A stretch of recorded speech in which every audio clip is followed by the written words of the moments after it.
What's up, everybody? Welcome into episode 4 of the Gridiron Geeks. Yeah, 4. Usually podcasters give up on their shows by episode 4, so we've already surpassed that expectation. Completely, we've already surpassed everything that you've ever expected. So shout out to us. Shout out to you. It all goes downhill from here. What's up, everybody? Very downhill. Before we get into our conversation, we are talking about conference championships and the Super Bowl matchup. Some head coach hirings have happened. Pretty much every team has their new head coach except for like 2 or 3.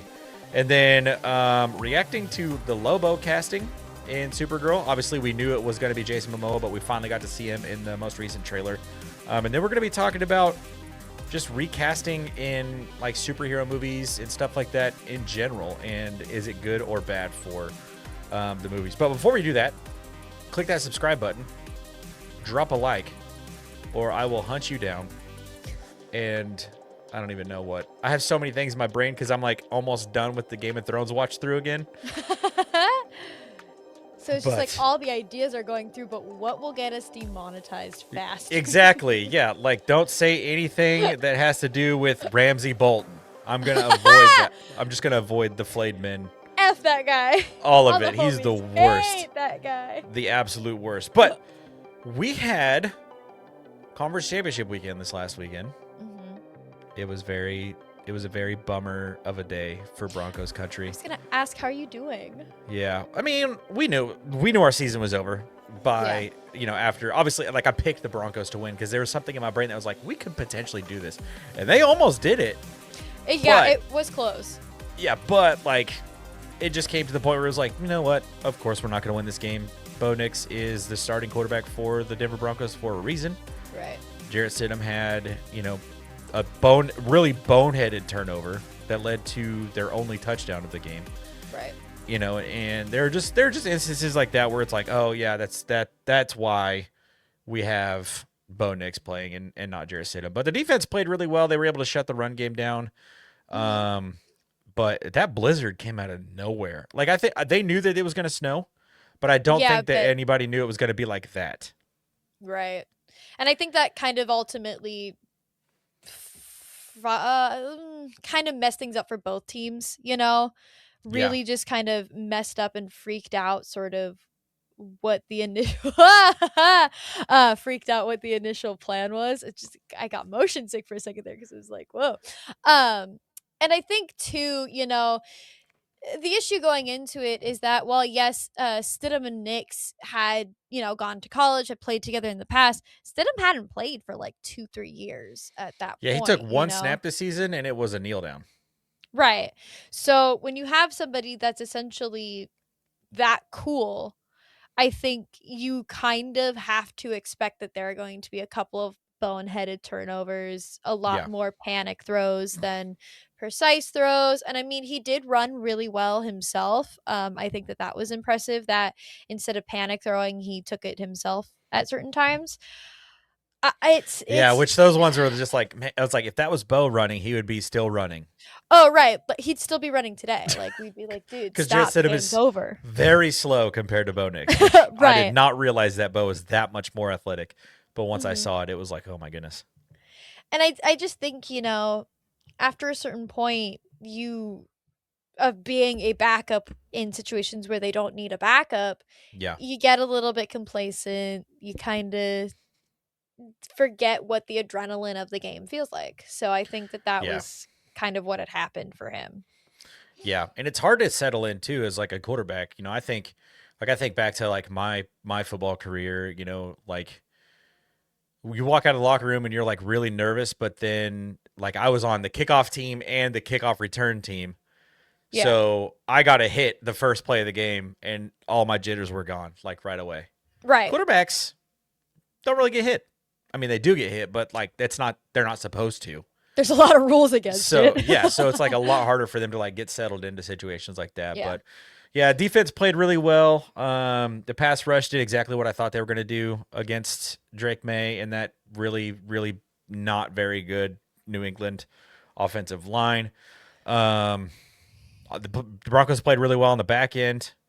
But Drake May was able to get out and use his legs, and that was really what did it at the end of the day for the Patriots in this one. So they're moving on to the Super Bowl to take on the winner of the NFC Championship game, the Seattle Seahawks. And Vikings Twitter is having a very normal reaction to it. And that's not even an exaggeration. Yeah, but why is that? It's not like you guys had that guy as your quarterback last year and then let him go, and now he's going to be playing in the Super Bowl, right? I'm sorry. Okay, I think we're done here. Well, and it's the thing is, and I know you have your own feelings about I almost said Drake May. About I've got feelings about him too. I know you have your own feelings about JJ McCarthy. Without going on too much of a tangent, the Minnesota Vikings have a really bad habit of getting, people my age who are quarterbacks that play for 2-3 years and they do decently, and then the cycle continues. And at some point you have to stop getting into that vicious cycle because it keeps getting you where it's been getting the Minnesota Vikings. Yeah. I think for the Rams, that I think ultimately did it in for them, expecting that Puka Nacua can do everything. Yeah. They did utilize their other guys, and it was a very close game. I think getting Devontae Adams in there was a good idea, but I don't think they did that enough from the get, because I don't think we really started to see his name pop up until the second half, if memory serves correctly. And that sounds right. It just, really great receivers can still do really good things in 2-3 man coverage. Puka Nacua can do some pretty good things we've seen in single coverage. I don't know if he is good enough to do things in 2-3 man coverage. And I think that was part of the reason why they lost. And I mean, their defense, I think you and I agreed that if we trust one defense over the other, we trusted the Seahawks more. Yep. And I think, it was a little bit more personal for the Seahawks than it was the Rams.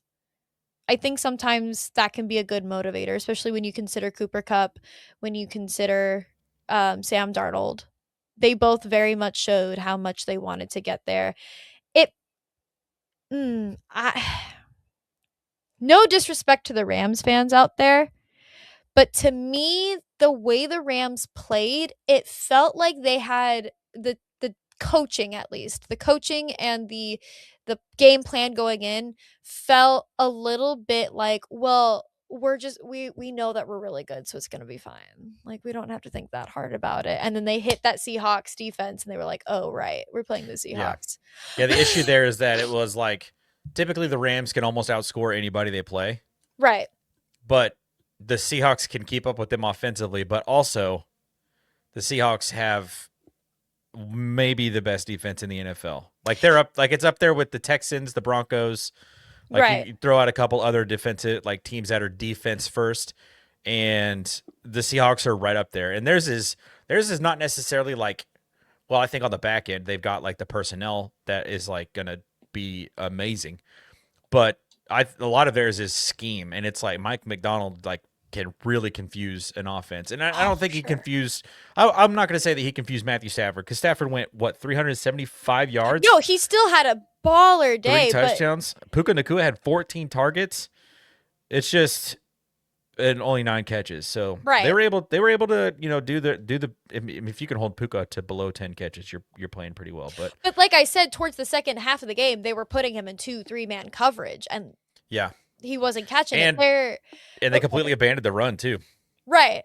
Not to mention, I feel like in wild card rounds, you get 2, maybe 3 mistakes. Yeah. In the divisional round, you get 2, maybe 1, maybe 2 mistakes. You get 1 mistake in the championship, you're done. Yep. And the Rams, they had that 1 mistake. They messed themselves up and they couldn't recover.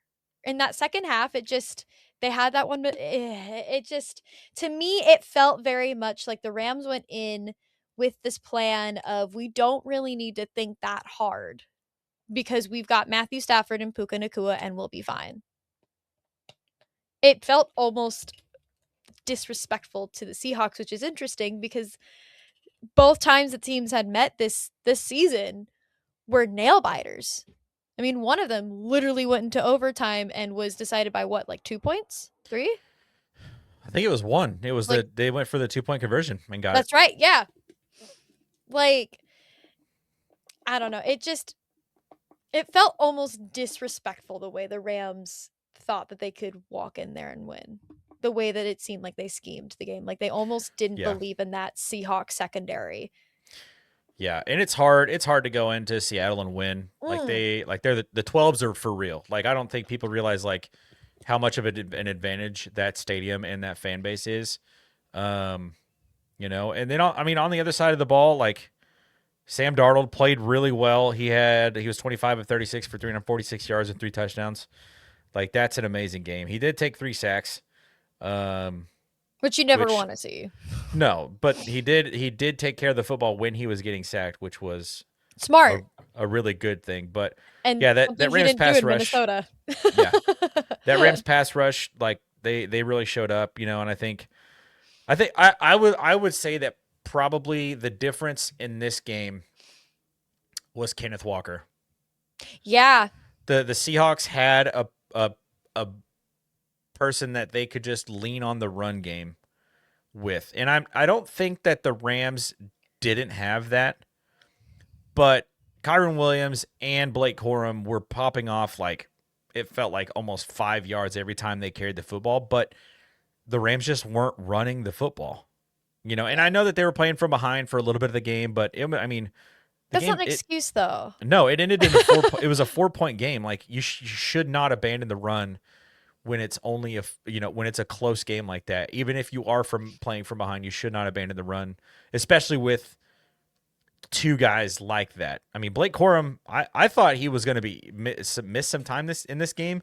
He had more yards than Kyron Williams. Yeah, because I think he got banged up. Like he hurt his knee, I think, in the divisional round. Sounds about right, yeah.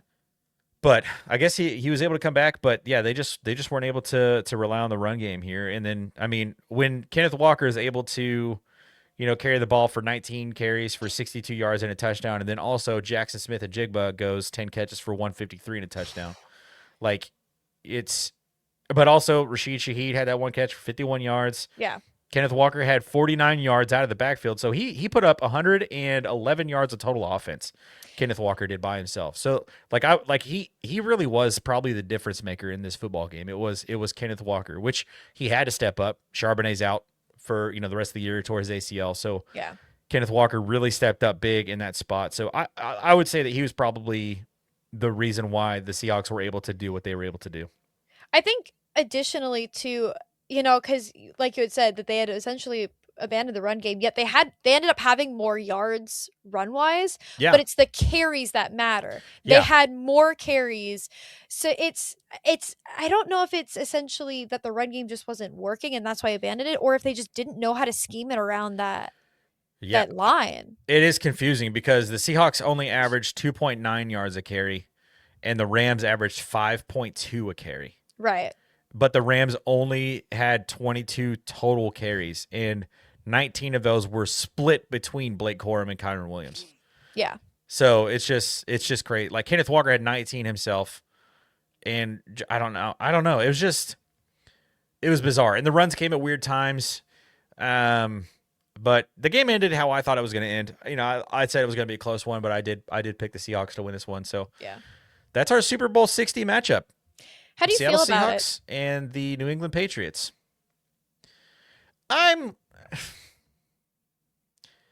It's a bummer watching this game, just knowing that, because I think that everyone who isn't, and if you're watching this and you're a Patriots fan or a Chargers fan, you can block me out when I say this, but I think everyone who is a football fan who is not a Chargers fan or is not a Patriots fan knows that if Bo Nix had played in that football game, the Denver Broncos would be getting ready for the Super Bowl right now. And that's the part that just like kind of stings a little bit, like when know, like your team, like they won 15 games this season. They won a crazy game in the divisional matchup and your quarterback got hurt and he couldn't go in the conference championship game. And that's not how you want the season to end. And that's just how it ended. And the rest of the team around him didn't step up the way that I thought they would, but yeah, it's, I hate Boston sports. So I am not excited about the Patriots being in the Super Bowl again. Like, I know literally, Literally, it's like a 5-year turnaround. That is so unfair. It's like we got rid of the Chiefs, but God, at what cost?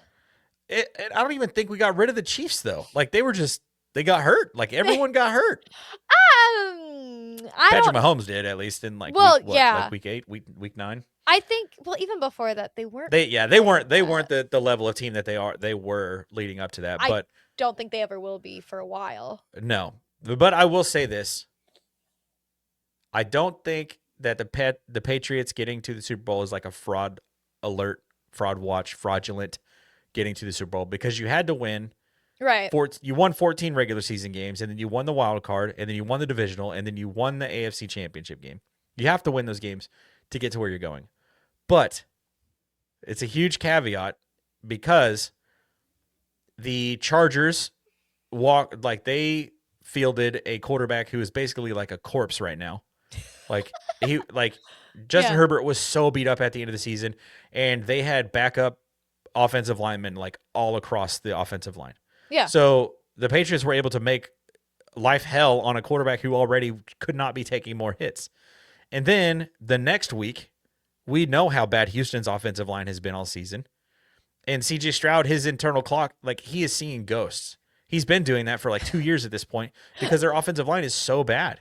It's garbage. And then he keeps getting hit and he keeps getting hurt. And and he just speeds everything up and makes really bad decisions. And, he can mitigate the bad decisions. Those are on him. But I think a part of the blame needs to be on their offensive line. And then in the AFC Championship, they play against a backup quarterback. Right. So it's they're going to be like they're matched up against a team that is the most healthy of all teams in the NFL. Yeah. They have a fantastic run game. They have the best receiver in the NFL this season. Jackson Smith-Njigba led all receivers in receiving yards. Yeah. Sam Darnold, say what you want about the guy. He can't have a January meltdown if he's playing a football game in February, and that's when the Super Bowl is. So, and then on top of that, like the Seahawks defense is one of the top 5 defenses in the NFL. So I don't think it's going to end well for the Patriots, which I've been saying that for 3 weeks at this point. But I really do think that is going to be the case this week. Not this week, next week. But this time, you have the stats on your side. And, it's coming from a Vikings fan now witnessing it's really, really funny to me because I want it to be known, my Vikings fans, I'm holding your hand lovingly when I say this. Even if Sam Darnold had stayed with the Vikings, we would not be going to the Super Bowl this year. Yeah, maybe. I know that deep in my heart of hearts. And the reason I believe that is because we need a new offensive coordinator and we need a new O-line coordinator, which luckily we've discovered. But I think, you have a bunch of guys on the Patriots. I don't know. I just keep going back to the who wants it more. And, I don't believe in fraudulent teams. I think that that's a bunch of BS. I believe you won the games to get there. Yeah. Right. I believe in the term any given Sunday. Yeah. That's what I believe in. And on certain Sundays, they were able to show up fairly healthy, this Patriots team. They were able to show up against teams that were not as healthy or had major issues that their coaching staff was able to exploit and beat out. Whereas with the Seahawks, I don't know what's in the water in Seattle that these other teams need to start having their quarterbacks and their offensive line start drinking. Maybe it's, not practicing near an electrical field or whatever it is going on with the Niners. But yeah. There's something very magical about the Seahawks team, and maybe it's because they have Cooper Kupp and Sam Darnold that you can't help but root for them. But ultimately, I think if you're sitting there thinking, man, if we still had this player, man, if we still had that player, and you're from any team that these players are still on, I hate to break it to you, your team still wouldn't make the Super Bowl this year. The Seahawks made it to the Super Bowl not just because they had XYZ player, but because they were able to stay healthy. Had the Vikings stayed healthy, the war regardless, attrition. Right. Yeah. If the Vikings stayed healthy, regardless of who was at quarterback and who was where and played well, you could talk about them being in the playoffs. You could talk about them being in the Super Bowl. Again, if Bo Nix had stayed healthy, absolutely would be in the Super Bowl. I just hate getting into the mentality that it's XYZ player. Kind of like your like fraud thing. For me, it's I hate the idea that one single player can make enough of a difference to get a person to the Super Bowl. Now, I think one single player can be enough of a difference to make a person lose, but football is a sport team, and it's not all on one person because you lose. It's not all on one person because you made it to the Super Bowl. Yeah. They just contributed in some way, shape, or form. Yeah, 100%. I mean, Drake May has legitimately been a bad quarterback in the playoffs. Yeah. He's taken 15 sacks through 3 games. He's turned the ball over 5 times. Mm-hmm. He has a negative 0.7 EPA per play. I'm pretty sure that's the number. I didn't see that. That's awesome.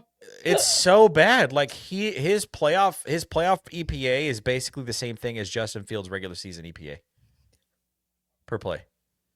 And he is getting to the Super Bowl. Like the Patriots have been able to do that in spite of how bad Drake May has been playing in the playoffs. And I'm not taking anything away. Drake May had a fantastic regular season. Yeah. Oh, he threw for like 4,300 yards, something really impressive like that. Like in the conversation for winning MVP. But when you want to look at the difference between the 2 MVP candidates, Matthew Stafford and Drake May in the playoffs, Matthew Stafford just completely outplayed Drake May in this. So there is something there to what you were saying. So yeah, and then I mean, like just looking at like some of the matchup, you know, the 2 head coaches, you've got, you know, Mike McDonald. He's been with the team for what, 3 years now, 2 years now, 3. Yeah. And this is Mike Vrabel's first year with the Patriots. And I just looked it up. 2 head coaches have won a Super Bowl in their first ever season as a head coach. Well, that's not what Mike Vrabel. He has been a head coach before. It's not understanding. It's not understanding my question. Like first time never head coach. Like ever. first year with a brand new team. Like that was kind of what I was trying to ask. But like that feels like a really tough thing to do. Oh, for sure. Like the odds I think are just against them in general, the Patriots. So we'll talk more about the Super Bowl next week. We'll have a more in-depth conversation about it, and we'll see what happens. I can't believe the football season is like literally almost over. That makes me so sad. It sucks. It really sucks. That was like my least favorite day of the year was once the season was over and it was like time to go in and turn in our pads, our jerseys, our pants, like everything. Like that was always the worst day. But for me, it's usually like I mean I hate this because like pick'em is over and whatnot. For me, it sucks equally because I am so far ahead of everybody else in my family pick'em league that everybody stopped picking. I'm not even joking. I'm like 10 games ahead, and so last week they were all just like, "We concede," and it was like, "Well, but where's the fun in that?" That's amazing. Yeah, I think. Thank you. I went. What 1 for 2 last or 1-1 last week? I think I went 4-0 the week before. I can't. Which is funny because the week before that I was undefeated. You went undefeated you went undefeated the wild card round. I went undefeated in the divisional round. And then we tied this last round. Yeah. So it comes down to our Super Bowl pick, I think, actually. Interesting. We have to pick opposite. We have to pick opposite teams, and loser of this rock paper scissors match. I'm kidding. I think we're definitely going to be picking the same team in the Super Bowl. I'm assuming. Speaking of picking, a lot of NFL teams have picked their new head coach. You can pick your friends, you can pick your nose, and you can pick your new head coach, but you can't pick your new head coach's friend's nose. That's not how the saying actually goes. Can I pick to be a friend of a head coach? And who gets their nose picked? Well, I don't want Kevin O'Connell's nose picked. Okay.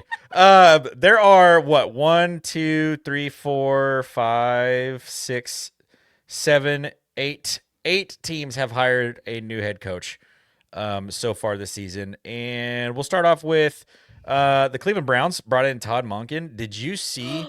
They finally hired someone. I didn't even see They did. They did.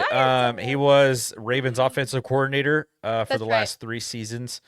And he's walking into a mess of an offense. Fantastic defense. Best defensive player in the NFL. Good luck. Godspeed. We will be praying for you.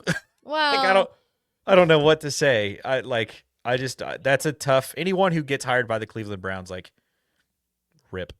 Well, I think it shows based on how many people were like, "Hey, we don't want to Yeah, interview people like, with you." yeah, they're like, no, they've so and so No. has been requested to interview with the Cleveland Browns, but They they said turned it no. down. Right. Just Like to just me that's wild stuff. like Bills offensive coordinator Joe Brady taking over for Sean McDermott as the Buffalo Bills head coach. I'm going You to got say some. something You've got thoughts controversial. about this? As a secondary Bills fan, because they're my other team, they're my AFC team.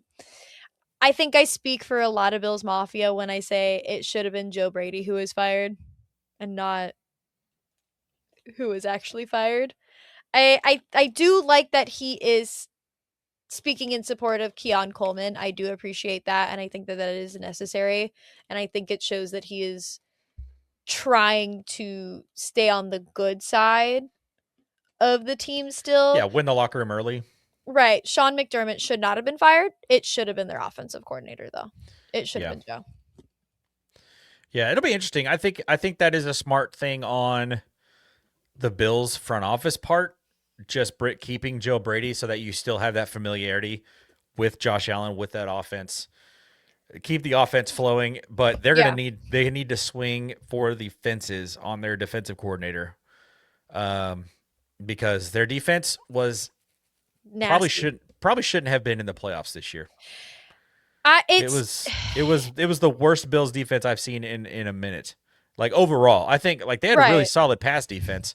But Um, that line was just atrocious. yeah, it was like overall their defense like was like middling. Like I felt that's how I felt about the Bills all season long. Was like, eh, I think, too, it shows that the Bills do believe that their offense needs some work, and so I think that's why they went more offensive minded with yeah, their OC, because who knows their issues better than their own current OC. So I think we are going to see a little bit of an overhaul on that offense. And I think too it because Josh Allen was sitting in on every single interview. So to that's me, crazy.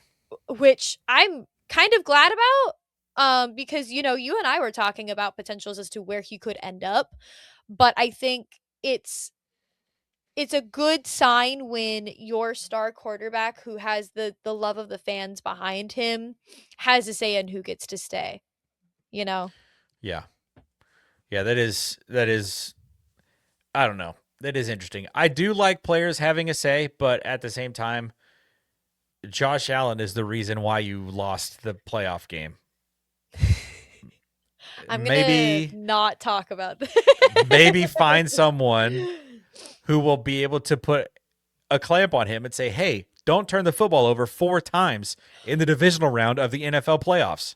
Or, hear me out, maybe get him better weapons that actually know how to catch the ball and become available and can shake defenses. That could also work. Speaking of weapons, Crazy. the Pittsburgh Steelers got a new one. Mike Hell? McCarthy. Yeah, they did. This was maybe the most bizarre hiring that I can remember in a minute. Oh my god, I think it's his I there's just something about the Pittsburgh Steelers that never fails to disappoint. It's like they went from Mike Tomlin started off really well. Like the Steelers Yeah. when Mike Tomlin was there, they started off really well, but then they just like fell to the middle and it Yeah. was just 8-8, 8-8, 8-8, 9-7, 9-7, 9. Obviously those are not their actual records, but it was that's kind of the joke Close around the enough, NFL. Like it yeah. was always Mike Tomlin's going to finish, he's never finished below 500. Like that was his thing. Well, Well, but I they just mean, brought in another coach who's going to do the exact same thing. right. Although, to be fair, it is a little bit of a change up with them because they've only had, what, like 4 head coaches in the entirety of their Yeah. It's Right. actually maybe one of the most impressive statistics. Because Steelers Right. are old. Like that is an old They're a franchise. very old team, and so that means that a vast majority, at least 3 of their 4 last head coaches were brought in young and aged with the franchise. So This now one they're was bringing in not. a guy who started off his career in 1993, before I was alive, um, as the offensive coordinator for the Kansas City Chiefs, just to, like, give y'all some tea on that.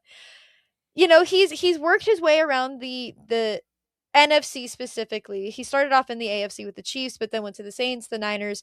He was the coach of the Packers when they went to the Super Bowl, and while he was with the Packers, they had 9 playoff appearances. He had 125, 77, and 2 record.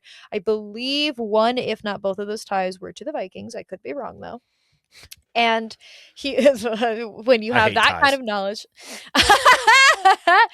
I hate the ties when it's the Packers tying to the Cowboys, and that's why the Vikings are out of the playoffs.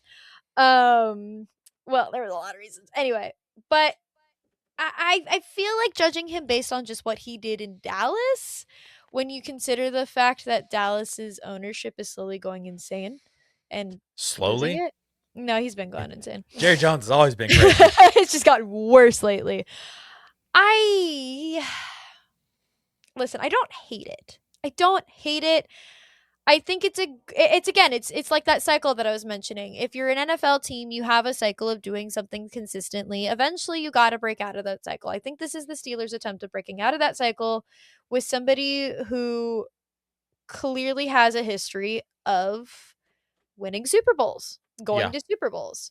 Yeah. I think it's a good shot in the dark to take, but you also have to consider who Mike McCarthy had when he went to those Super Bowls.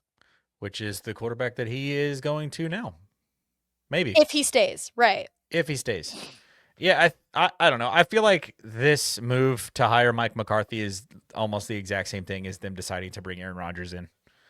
Oh, you do? Yeah, like that's what I feel like. It's just like, who is someone who was really good a while ago and still has it, and still kind of has it a little bit. That's kind of how I feel about Mike McCarthy. Like, was really good a long time ago, still maybe has a little bit of it in him. Speaking of, not coaching news, but speaking of, did you hear who the Falcons are releasing? No. Kirk Cousins, right? I think I just saw that. Yeah, I did see that rumor that he might be. They're completely cleaning house out there. Oh, for sure. We talked a little bit about the Jesse Minter hiring last week with the Ravens, and I think we've also talked about John Harbaugh with the Giants. We talked about John Harbaugh with the Giants. Did we talk about the Falcons' new GM? We haven't talked about the Falcons at all with Kevin Stefanski. With Kevin Stefanski, which I love Kevin Stefanski. I think he's a fantastic head coach. I think that he is going to do some amazing things in the Falcon, and it brings back to your point, the Falcons are cleaning house. Yeah. They are cutting dead cap space, which, hey, Kirk, if you want to come home, I forgive you. You can come home. They're cleaning dead cap space. They are going to be heavily overviewing that. The NFC South is theirs to win if they want to win it.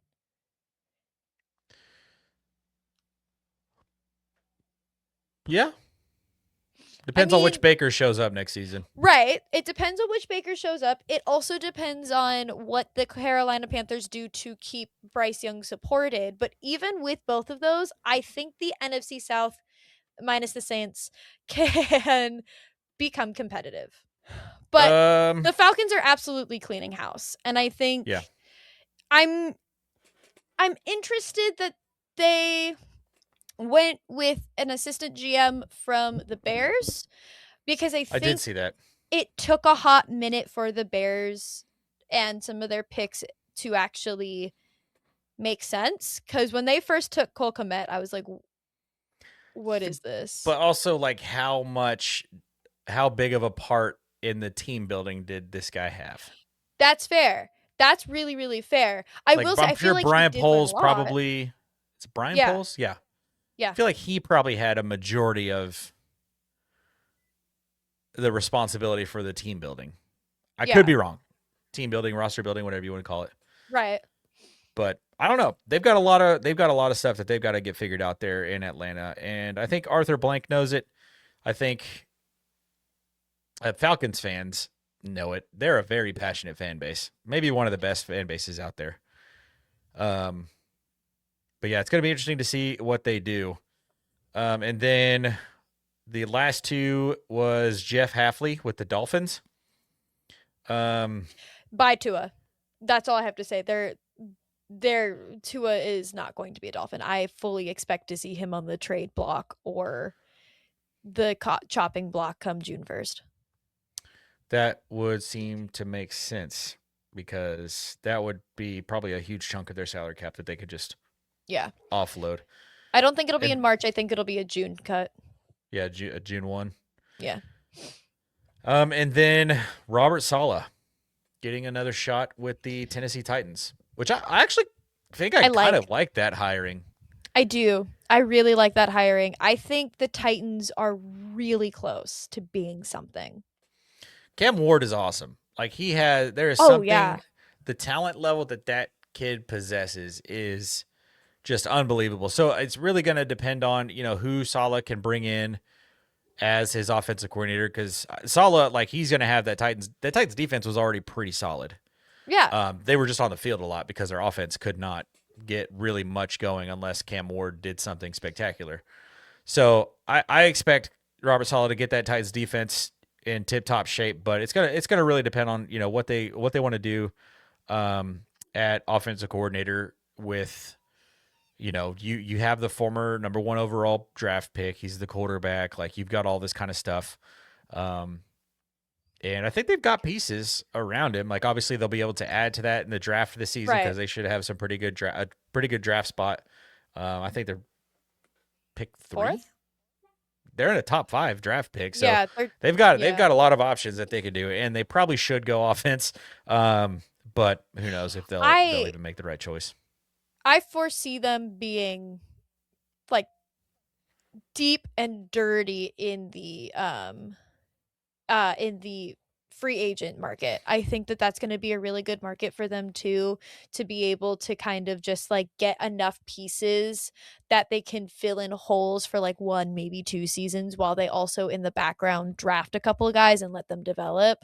I wouldn't be surprised if the Tennessee Titans are a little bit sneaky next year with this Robert Saleh pick. I definitely agree with that 100%. I like Robert Saleh. I think he's a good, solid dude. Good locker room, good locker room guy, good leader. I think he was with the Jets. Right. I was going to say the Jets organization's problems did not start because of Robert Saleh. No. I don't think they got worse because of Saleh. I think that he was not their biggest issue, but the easiest thing to do is fire your head coach. Right. So that's what they did. The 2 teams that have not hired a new head coach yet are, shocker, the Raiders and also the Arizona Cardinals. So I'm sure that news will probably drop in the next week or 2. Yeah. Like I said, I can envision Vance Joseph, the Denver Broncos defensive coordinator, getting the Cardinals head coaching job. Yeah. The Raiders were considering the Broncos quarterback coach Davis Webb for the role, but he has since withdrawn his name from consideration for that one, which is hilarious. They're this close to just asking Tom Brady to head coach. They're this close. Might as well. Speaking of quarterbacks. Oh, sorry. Go ahead. No, go ahead. Speaking of quarterbacks, Sean Mannion just got picked up by the Eagles as their new offensive coordinator, and I kind of don't like that. Why? I don't know why I don't like it, but there is something in my gut telling me that is not going to be a good fit for Sean Mannion. Or I'm. That's a unique offense to work with. It's a very unique offense to work with. I think we are going to see them because it's Sean Mannion, and maybe he still has a bad taste in my mouth from when he was a Vikings player. I think we are very much going to see them turn to a more offense or a pass heavy team. Because, I mean, you had A.J. Brown, who was complaining about that all season, who is totally gone come March. Let's be real here. I think, their run game has always been consistent. It's been good considering who their run game is. But I think them hiring Mannion is a sign that they are going to become a lot more pass heavy. That will be interesting. That is a very tough offensive situation to walk into. Yeah. So good luck to him. Good luck to all these new head coaches in your new spot. We wish you well. We wish you a Merry Christmas. Um, We wish you a well enough season that you lose against our teams. yes. Good luck, except for when you play the Vikings or the Broncos. Then suck. So this is one of the things that I hate so much about the head coaching carousel in the NFL. It really happens in all professional sports. Happens in college sports too. They're all just getting recasted. That's essentially is what's happening. And so to segue ourselves into the geek portion of our conversation today, Oh my God. as we all already knew, Jason Momoa has been recasted from Aquaman, where he did a he made Aquaman cool, which is like almost an impossible task. Best part of those movies for sure. And then the Snyderverse is done. That Aquaman is no longer an important piece anymore. Moment of silence. So now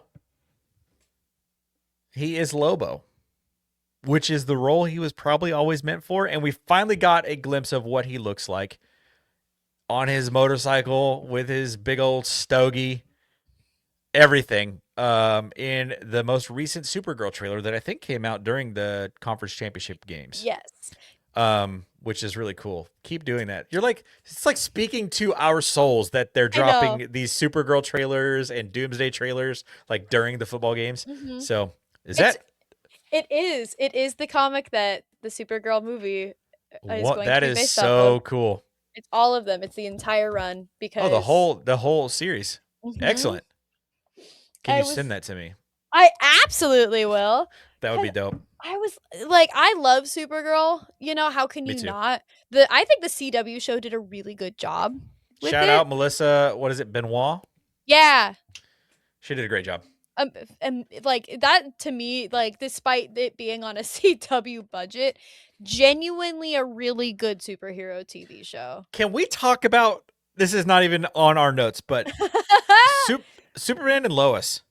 Oh! On the CW? Why was it as good as it was? It was so freaking good. It was unbelievably good. No, right? It's shocking that one of the lowest budget TV channels in existence was able to produce one of the best Superman series that we have ever seen. It was just, it was spectacular. I said series and not Siri iPad. Stop listening to me. But yeah, so Lobo is in the Supergirl movie, which is really cool. For those of you who don't know, Jason Momoa, I think, has always wanted to be Lobo. Mm-hmm. Probably since, like, I don't know. He kind of got his big break as Khal Drogo in Game of Thrones. That was kind of when people learned who Jason Momoa is. You know, he played that awesome, the king of the Dothraki, you know, was married to Khaleesi, who, by the way, has been in so many different projects around like the things that we like to talk about. Yeah. Shout out Emilia Clarke. By the way, also unrelated. Have you watched Ponies on Peacock? I've not. Is it good? Wow. See, I'm currently on The Pit, which for the viewers at home, I will be commandeering an entire little segment just to talk about The Pit at some point. Traders. That's like what you go to watch that after we record every Thursday night. Anyway, so you and I stop recording and I go watch The Pit.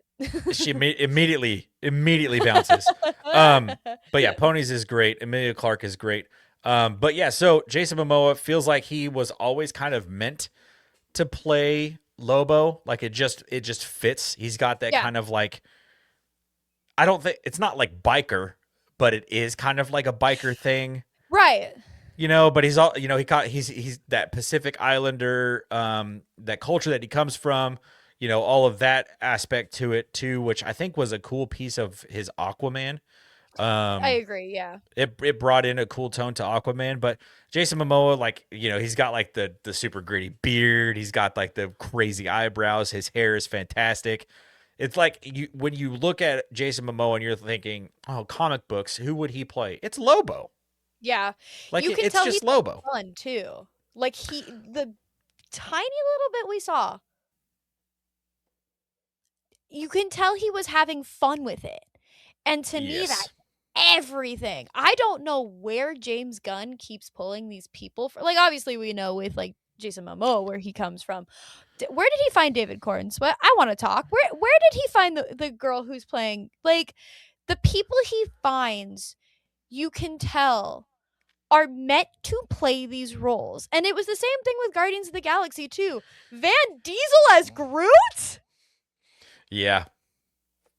I just, like, to me, James Gunn is such an incredible mind.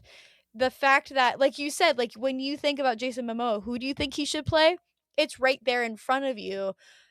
And I don't think a lot of us really noticed it until James Gunn was like, hey, walk with me here. You Yeah, know? I'm pretty sure like as soon as the James Gunn news dropped about him like taking over DC, Jason Momoa like immediately tweeted at him and said something about being Lobo. Yeah, Like like, hey, it let me in. literally was like immediately it happened. And it kind of brings up the like the question of like how do we feel about recasting within the same universe? What does it mean for like the casual viewer? Right. Is it a good thing for these movies? Is it a good thing for these universes, for these IPs? Because it is kind of strange. Like these characters, these actors that play these iconic characters eventually get recast into playing a completely different iconic character, right? Right. And Jason Momoa is, the person who we started out the conversation with, played Aquaman and is now playing Lobo. Both of them are in the DC universe. Right. The same thing happened with Chris Evans, was originally the Human Torch in the Fantastic Four, has since become Captain America. Josh Brolin played Thanos, also played Cable. You can say what you want about that one. Thanos is kind of a different thing because he's very much CGI'd. Makeup Right. is completely different. You also have like Robert Downey Jr. Yeah, and which that like is there. that even a recasting? Like technically, yes. That we have questions still. We don't know. Right. Like We don't know what source material they're pulling for this. You also have kind of like on that point, you have actors who have played in both universes. So like the obvious choice here, Ryan Reynolds and yeah, the best Green as Lantern movie ever. Green Lantern and Deadpool. And even then, technically he's played Deadpool twice. He played it in one of the X-Men films, and then he played it again in the proper Deadpool movies. You also have the guy who played Lex Luthor plays young Beast in the X-Men films. That's true. He does. Mm-hmm. Which, by the way, which X-Men are we getting in Doomsday? We are getting the 2000s one. We're getting James Marsden. We're getting Sir Ian Oh, McKellen. that is true. Okay, that's right because I have seen them. Yeah. Obviously, like Shout James out to James Marsden's. Marsden. Yeah, Shout out to he's like Scott. on the cover of our first episode thumbnail. Yeah, That's so funny. I know. I was gonna But you're say, right. Like I have since seen the trailer of Charles Xavier talking with Magneto. Like I Yeah. have seen that one. So that does make sense. So but it like that is still part of the confusing piece of right. Like what are we even getting? There's where are we like drawing this from? It's Yeah. for me as an actor. One of my favorite things is working with a lot of different directors. For those of you who don't know anything about me, hi, I'm Dakota. I've got 2 degrees in theater. One of which is in a theater. One of which is a Bachelor of Fine Arts in theater, which also at the college I attended does include film. So I do technically have a BFA in both theater and film. One of my favorite things ever is how two different people can take the exact same scene and just look at it with a completely different lens. And the same thing can be said about actors. You can look at the same actor and 2 different directors will look at them differently. I think in certain situations, one director is more correct than the other. I think in the case of Jason Momoa, James Gunn is more correct than the Snyderverse. In the case of Chris Evans, now I grew up on the Fantastic Four movies. They are one of my favorite films now that I am an adult and I'm finding out all of the awful things that happen behind the scenes, specifically to Jessica Alba, um, and knowing the backstory of how Chris Evans got to be Steve Rogers, I would say comparatively, and like now that I'm older and I've read the comic books and know more about, Johnny Storm and Steve Rogers, I would say Chris Evans was better cast as as Steve Rogers than he was Johnny Storm, especially now the new Fantastic Four has come out. Which there's another one. Pedro Pascal was in Wonder Woman as Max Lord. Now is Mr. Fantastic. Yeah. Across Um, universes, yeah. mm-hmm. Also I in the Star Wars universe. what can't that man do? Um, I Also in Game of Thrones. also in Game. We should see if we get Pedro Pascal on the show. That'd be so cool. Yo, Pedro. Hey, Mr. Fan, you wanna come on the What show? do you know about football? Yeah. That would probably be the question that would. So, like, who's your favorite team, dog? I don't think that there's anything wrong with it, because when we look at it specifically from a comic book point of view, how many artists, how many comic book writers go between DC and Marvel, or even do the same character but a different interpretation constantly? Yeah, that's fair. I mean, like you have different eras of the comic books anyways, right? Right. Like you have, I mean, even most recently, like within the DC universe, you had the New 52, and Mhm. then that once that like that ran its course, they went to the Rebirth era. Right. And so that was technically like recasting, even though it's drawings on a page with some words, like it's different than, an actor that you're like visually watching them, experience emotions and all this kind of stuff. That is technically essentially what they are doing. So that does make sense. And I think too, in a world where like Marvel and DC are both obviously operating within this multiverse theory, Mhm. Marvel is much more established in it because it's just been in existence for so much longer than the DCU has. Right. If you know the lore behind those two comic book universes, you understand like, yeah, there's multiple universes Right. and there are multiple, you know, people who come from these different multiple universes, right? Like even in the Flash, we got, the Flash, like the original Flash, and then we got the current day Flash, right? You Right. got all of those. You got all of those.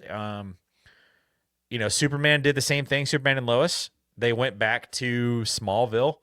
And I forget what the guy's name is that played Clark Kent in that show. But he was wonderful and we Tom loved him. Welling. Yeah. That's Well, his name. He and was awesome. Supergirl. And To bring it back Yeah. to Supergirl, they did that with, shout out to Jeremy Jordan. They did that with Win.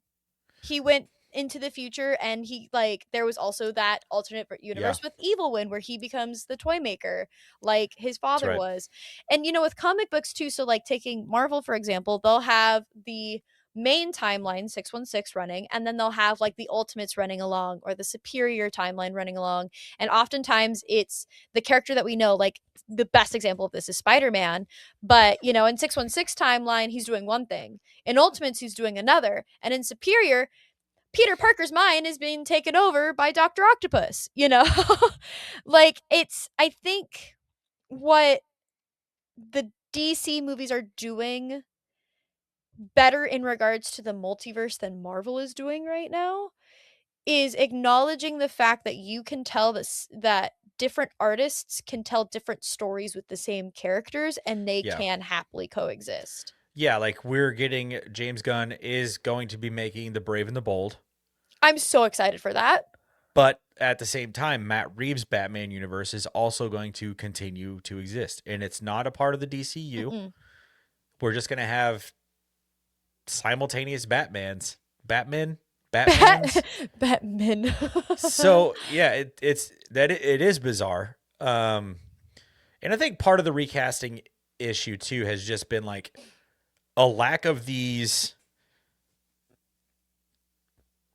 franchises to like pick up. Yeah. Right? Like the Zack Snyder thing, like it was cool for a minute until it wasn't. That obviously isn't good. Jason Momoa is still such a fantastic actor. He was made to play this other character in the same universe. but it is no longer a part of that same thing. I guess really the only time that I can think of that like actually happening as like one person playing the same character within the exact same like actual cinematic universe would be Josh Brolin. There's two instances of it actually. Now that I'm thinking about it, it's Gemma Chan as well. She played a character in Captain Marvel, and now plays Cersei in the Eternals. So that there is a second instance of that. Her character was kind of a side character in Captain Marvel. She was one of the people on the task force with her and Jude Law. Okay. Yeah. I need to go back and watch The Eternals. It's if you go back I and liked watch it my first watch. I I was gonna really say, enjoyed it. like if you go back and watch it without someone annoying in your ear telling you how much it sucks, I never you'll find listened that to it's any of those very people. enjoyable. Those people I are morons. I also think too, with recasting such like this, not only does it give actors a chance to experience a different character and learn a different part of themselves, because that's my favorite part of acting is getting to play a different character regardless on how similar or different they are to previous characters you've played, and learning more about yourself and how you are as an actor, but it also gives the ability for new fresh interpretations of characters we've already seen. So I go back to the Human Torch example. We've now seen 3 different iterations of the Human Torch. 2 of them were hot, Michael B. cocky. Jordan is another name. Sorry that one came Oh, up. yep, Killmonger. Yep, Yep. yep. But you have 2 versions now of like cocky, not very intelligent, very reckless Johnny Storm. And now you have the Johnny Storm that comic book readers are actually a little bit more familiar with, who is actually intelligent and smart, but is also a womanizer a little bit. You have that balance. And again, loved the Chris Evans interpretation of the Human Torch. Getting to see a different type of Human Torch was really refreshing. Getting to see an invisible woman who isn't necessarily a damsel in distress and is very powerful, and also not seeing them get their powers again is really nice and refreshing, which I think is where Marvel is doing things right. We've seen enough superhero origin stories at this point that for a lot of these established characters, they're kind of like, do you know what their powers are? Honestly, if I have to watch Martha and Thomas Wayne get murked again walking out of the movie theater, I'm gonna James Gunn has done the wrong thing. It's like the joke where it's like, if I have to watch Uncle Ben die one more time, I'm doing it myself. Right? Like, thank you for not doing that with Tom Holland's Superman or Spider-Man. Thank you for not making us watch Uncle Ben. We've been there. We got it. Thank you for not making us watch Krypton explode in the newest Superman movie. But thank you for also, then in regards to Supergirl, making it a bigger piece of her and explaining that, yeah, it impacts Superman heavily, but how much it messed up Kara. Yeah, because she was like a preteen. Yeah, she was like 10, 11, 12, and then proceeded to sit in space for years. Yeah. Meanwhile, Kal-El is just a baby, no recollection of anything. Right. Just zooming across the galaxy, universe, and probably not the same galaxy. I don't know. Krypton could be in the Milky Way galaxy. I have no idea. We have no clue. But it's refreshing to see a version of her finally that talks about her trauma and her grief, and talks about the destruction of Krypton from a place that isn't Kal-El's, because that's all we've ever seen in movies. Like, my people were taken from me before I knew them. All I have is holograms of my father and my mother. But now it's like, hey, I was supposed to be playing with like horse figurines over here on Krypton, and then my mom was like, you got to go to Earth to protect your cousin. And I'm like, well, first of all, yeah. Also, I wasn't able to protect my cousin because I got stuck in a space-time continuum. Right. And all I could think about was the fact that A, I don't know how much time has passed. B, I'm not aging. And C, my parents are dead. Yeah. By the time I get there, my baby cousin, who I was following to Earth, is now a 30-year-old man, and I am still a teenager. Right. What is happening? Who then he has to help me find a place to live. Yeah. And it's very different because they already have a daughter. And so it yeah. Also, thank God that they gave us crypto. I was so happy about that. But Yeah, no, that is a good point. Getting to see like different like actors kind of discover like different things about them. And I thought one thing that was really cool, you know, Deadpool being so self-aware. Like that is, one of Deadpool's Right. like superpowers is like hyper awareness, I think is what they would call it. I think Joker has the same thing A little bit. where it's Yeah, yeah. like they know that they're a comic book character. Right. And the creators of Deadpool and like Deadpool in and of itself is so self-aware of that they were able to make a joke out of the fact that Chris Evans once played Human Torch in Deadpool 3, Right. where we see Chris Evans. We're like, oh, Captain America, well, this is crazy. And that's who Deadpool thought it was. Right. But then he stands up and says, flame on. And we're like, what? Like, we were all just like so blown away by that. And, when you have a successful universe that's built up, you're able to kind of do those kinds of things, right? Like, because Yeah. when did Iron Man come out? 2008, 2007? something like that. It's been, I mean, like the Marvel Cinematic Universe has been established for, I was right, 2008. yeah, it's been established for almost 20 years at this point. Yeah.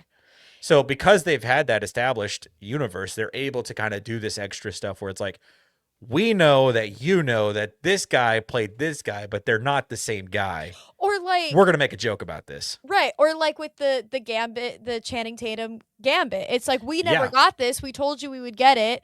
We unfortunately casted Taylor Kitsch and we apologize for that. So we're gonna do a little bit of fan service here. Or, bringing back Blade And Elektra and Yeah. Laura Kinney and I the various different types of Deadpool I think was a really clever way to remind the fans like, hey, Henry we are Cavill. listening to the Henry He Cavill there's another one. Wolverine! He made an appearance. Right, like the things that it's almost their way too of telling like, hey, we hear you. We know. We hear we you. know. We're We on are the also internet. that's like a really comforting thing too, because it makes you think that like, oh, the people writing these movies and directing these movies and producing these movies are also fans of the stuff that we're fans Right. of. And it like makes you like, like it's kind of like Dave Filoni is taking over the creative piece of Star Wars. It's like Dave Filoni is a fan of Star Wars. Yeah. It's in good hands. He's going to take care of it because Right. he is a fan himself. It's the same thing, James Gunn is a fan of comic books in general, and I think, from what we've gotten with the Peacemaker, with the Superman movie, with the Creature Commandos cartoon that was Mhm. on HBO Max, like everything that's come out about that, like we can tell that James Gunn is going to take care of it because he is a fan. Kevin Feige is a fan of the Marvel stuff. Right. He's going to make sure that it is taken care of. And that's like a comforting piece. And I think too, with the fact that we see the beginning stages of the Justice League, and it's kind of introduced to us in a really silly, goofy way. Again, kind of plays on the how many times have we seen the Justice League form? Yeah, But right. also, And when you think of Green Lanterns, you don't think of Guy no, Gardner. you don't think of Guy Gardner. You think of Hal Hawkgirl is a Jordan. joke in Yeah. like to a lot of people. So then he was able to take her, and he's like, I am not going to make a woman a joke. I'm not going to do that. Yeah. And she is my favorite side character in that whole movie. No, she rocked it, honestly. Her and Supergirl together, That'll be interesting. gonna blow minds. That'll be really interesting because they definitely are going to cross paths. They probably already have at some point. That's the I'm thing sure. too about like this, like the Marvel Cinematic Universe was not created with age. Like we got this when Tony Stark like built this in a cave with a box of scraps. Right? Like that was where the Marvel Cinematic Universe started. The DC Cinematic Universe has started with Superman being Superman for 3 years already. And losing for the first time. And that means that Batman has already existed for at least a decade, probably. Which means he's probably gone through at least 2 or 3. At least 2 or 3. Robin I would by assume this Brave and the point. Bold is the movie. They're going to give us Damian Wayne. So Yeah. that's number 4. So it is going to be interesting to see what that looks like. So I would think that Hawk Girl and Kara have already crossed paths at some point. I'm interested too if we're assuming Batman has been Batman for at least a decade now. He's gone through a couple Robins. Barbara Gordon potentially is already Oracle.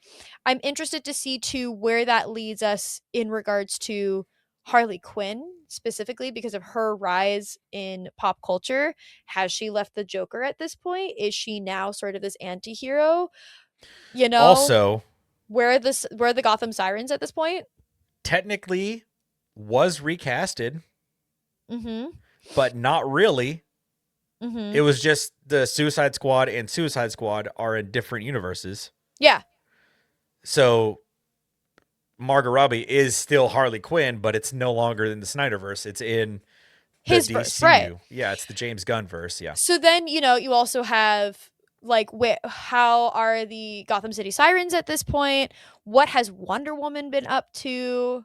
We did get a bit of a Max Lord tease with Sean Gunn. Shout out to Kirk from Stars Hollow. Um I I think it's really good that James Gunn sat down and he went, let's establish this already. Let us make predetermined moves that have already existed because yes, we've had the Marvel Cinematic Universe for since 2008 for almost 20 years now. But think about how many more DC movies we've had in that time. How many I more know. DC animated films? Universes. I mean, Exactly. like the Dark Knight started and stopped like at the beginning of the MCU. Yeah. Like we got Christian Bale's entire arc as Batman and the cartoonized graphic novel, The Mhm. Dark Knight Returns, which is fantastic. And then they used that story to give us, Batman versus Superman, which I will always defend that movie with so much of me because I loved that movie with so much of my heart. I fell asleep. Um, I'm sorry. I get it. It was long. Um, but yeah, no, that is good. It's just so cool that like it was a smart decision on James Gunn's part and Warner Brothers to say, okay, yeah, create the universe with age. Yeah. We should try our best to catch up to the MCU, but we can't do it starting from ground Right. up. We just Let can't. us enter a universe that feels lived in. Yes, and that is very much what it is, and that's why we're able to deal with the recasting of Jason Momoa as Lobo. Yeah. So It's just a nice little lived in universe that has existed and we don't need the expedition anymore, or the exposition anymore. we don't. We don't need to see Krypton explode. We don't need to see Martha and Thomas Wayne get murked. We don't need to see any of that stuff. We don't need to see the Flash and how he becomes the Flash. Like we don't need to see that because that is one of the more violent ones. I, Oh I yeah. will The I will Flash say. becoming the Flash. We don't need to see Barbara Gordon as much as I would love for that story to be told in some way as somebody who, became disabled in a similar fashion. I would very much like to know of that story, but we don't need to see it play out. We just need to know that it's there. Yeah. Comic book fans, comic book moviegoers are a lot smarter than Marvel has let on these last couple of And I years. think I think DC knows that, and I think that they're using that to their advantage. Yeah. Especially, I think I don't know. I would say especially DC comic fans. Yeah. DC, it's interesting because, when you before the MCU, when you think Marvel, you really kind of only thought Spider-Man. With Yeah, DC, you would Superman, Batman, Wonder yeah. Woman, The Flash. Which Batman? Right. You know. So I think, that's also smart on James Gunn part is that while the MCU had to establish its leading character, because if you didn't know who Iron Man was, you were like, wait, who is this guy? If Yeah, you like weren't the original Avengers. Like right. they absolutely needed that. So then, versus, the Justice League had been in cartoons and so on and so forth for a Yeah, lot of our childhoods. So it's James Gunn was really intelligent, not just in like the MCU has been established, we need to esteem like we're established, but also the people who are watching my films now, who are going to the movies to watch these films, watched the Justice League animated TV show growing up. They watched the Teen Titans. They saw the cartoon Batman Brave and the Bold.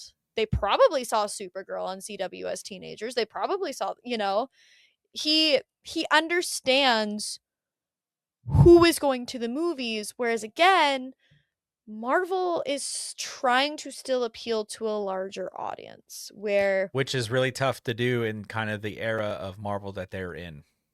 right, you can't really do that when you're trying to do, like with Secret Wars, for example. I feel like that failed so much is because the comic book fans have an expectation when it comes to Secret Wars that if you don't live up to that and you don't honor that, or I've mentioned this again, why can't you have both Steve Rogers and Sam Wilson be Captain America in the MCU? Well, they weren't able to establish that properly because they've slightly pulled away from their comic book origins.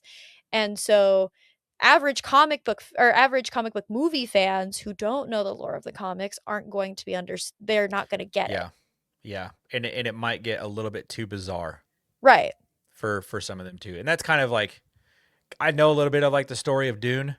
That's kind of where I'm a little bit nervous about the future of Dune in the movie theaters, because it gets really weird.